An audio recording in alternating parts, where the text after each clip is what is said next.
บานิสิเทียบมันยังไงฟังพวกมักไล่พระพวกแย่งที่ดินวัดแย่งที่ดินสาธารณะไล่พวกใดก็ได้แต่ว่าโดยเฉพาะสาธารณะอันเป็นกุศลนำคนออกจากทุกข์ได้ให้คนไปสู่พระนิพพานได้เนี่ยพวกนี้ร่วมหัวกันชาวบ้านร่วมหัวกันไล่พระให้ออกนี้จากสถานที่นั้นเพราะมันบ่ถูกใจกู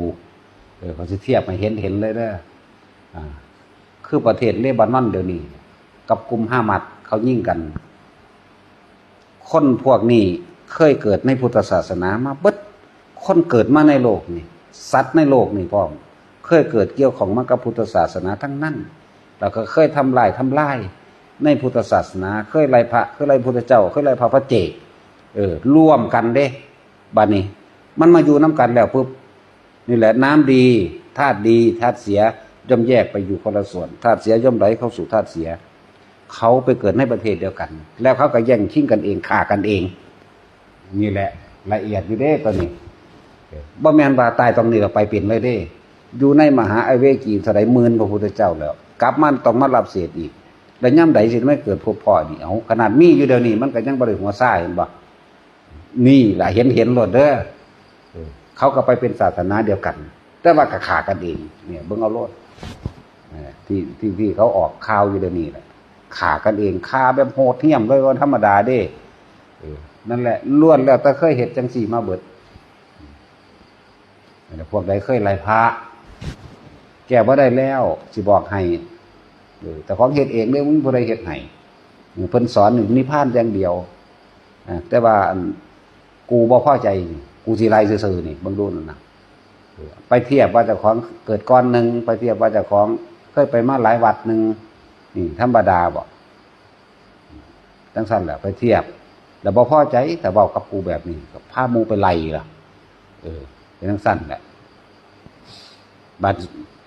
ตกนรกซะก่อนจัง500พระพุทธเจ้าเด้อพวกนั้น500พระพุทธเจ้าจังสิหลังจากมหาไอเวกีได้500พระพุทธเจ้าผ่านบัดนี้จังมาเป็นเปรตจังไรไลย้อนจากต่ำขึ้นมาหาสูงบัดนี้เป็นสังคตะนรกมหาตาปานรกตาปานรกโลลุวะนรกอยู่เด้ธรรมดายังไล่ขึ้นมาเรื่อยเลยจังมาเป็นเปรต12ชนิดหลังจากเปรต12ชนิดอาจจะขึ้นมาเป็นคนมั่งหรือจะไปเดรัจฉานมั่งบัดนี้เปรตนั้นยังมีโอกาสได้เกิดเป็นเทวดามั่งกับคนเร็วกว่าสัตว์เดรัจฉานอยู่เด้อเปรตน่ะมีแยกย่อยอีกอันนึงเด้อพระพุทธญาติฉลาดหรือว่าหมู่พวกรู้จักกับได้เวรกันยังก็แล้วฉลาดในการอุทิศนะอุทิศบุญโดยบ่ได้ปรารถนายังเขาเป็นเทวดาก็ได้เกิดเป็นคนเลยก็ได้บางพวกเป็นสัตว์เดรัจฉานก็ได้แล้วแต่อันนี้เป็นเรื่องกรรมเรื่องของกรรมเป็นเรื่องละเอียดนะเป็นสิ่งที่บ่ควรคิดบ่แม่นวิสัยของคนธรรมดาที่ว่าได้ต้องคนบ้าคือเฮาอยากว่าต้องแบบนี้บ่แม่นสิแบบสิวัดแล้วก็บ่แม่นสิเดามั่วๆเด้เรื่องละเอียดละออได้แนวมื้อนี้เป็นเรื่องของอจินไตย4อย่างในอจินไตยวิสัยของพุทธเจ้าเห็นบ่วิสัยของพุทธเจ้าโพธิสัตว์ทั้งหลายวิสัยบุริชาติบุริญาณนั่นแหละเรื่องของกรรมเรื่องของโลกเรื่องของกรรมเนี่ยบ่เป็นตะเบาเห็นบ่ล่ะแต่ว่ายันพวกเฮาบ่เข้าใจยันพวกเฮาไปเฮ็ดหลงผิดก็เลยพยายามแจกแจงให้ทุกคน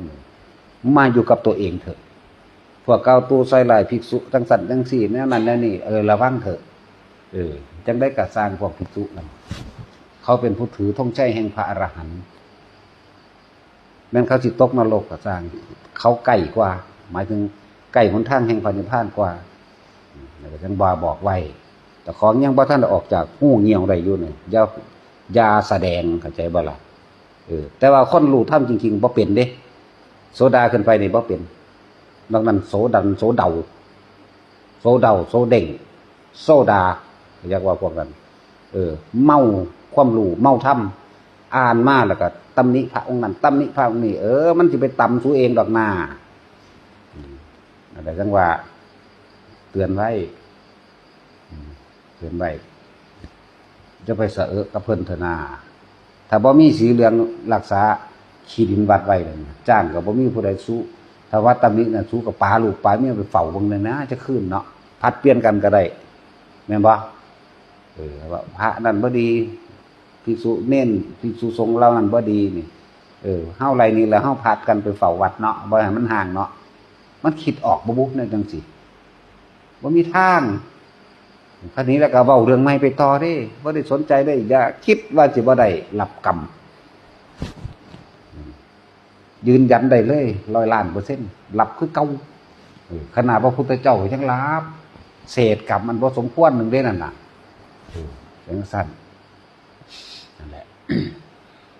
ได้รับบาตรสุดท้ายแม้เป็นอรหันต์ก็ได้รับมันมีอยู่ดอกมันได้รับอยู่หั่นล่ะนะหลายอย่าง